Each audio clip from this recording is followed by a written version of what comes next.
بص يا كابتن، احنا بنحترمك وبنقدرك كموهبة فذة. لكن الظاهر انت اتضحك عليك باللقطة اللي اتعملت على قناة الزمالك لما عملتوا بث مباشر كده بينكم وبين قناة النادي الاهلي.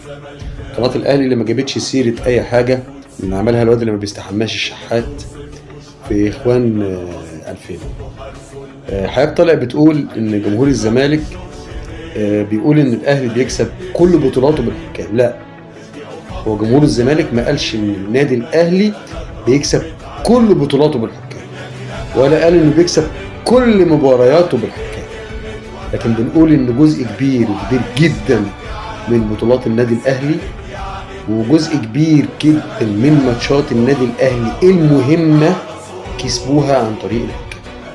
وعلى سبيل المثال للحصر، دوري الزقة، الماتش اللي كان بين النادي الاهلي وطلائع الجيش، لما الكابتن ابو تريكة زق الراجل وجابها جون بالهيد وكسبوا ساعتها 2-1، ولعبوا ماتش فيصل مع النادي الاسماعيلي على بطل الدوري وكسبوه وخدوا بطولة الدوري. ده ماتش. الماتش الشهير بتاع الاوفسايد اللي مغطي ال 90 متر بتاع الكابتن حسن شحاتة، ده ماتش.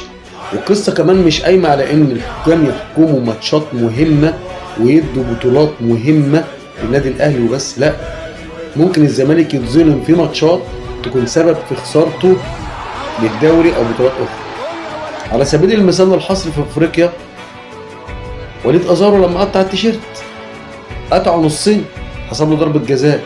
فاحنا من باب التدليس، احنا بنحبك بس مش هنحبك اكتر من نادي الزمالك. من باب التدليس ان حضرتك تطلع تقول ان جمهور الزمالك قال ان النادي الاهلي كل بطولاته بالحكام وكل ماتشاته بالحكام. الكلام ده ما حصلش، واحنا مش هنقول عليك خرفت زي ما جمهور النادي الاهلي العريق ومجلة النادي الاهلي قالت على الكابتن عادل هيكل. احنا بنحبك، ممكن يكون خانك التعبير، بس لازم نقف. اي حد يكون التعبير نقف ونقول له لا، تعبيرك خانة، وان النوع ده من الكلام ممكن نعتبره نوع من انواع التدليس.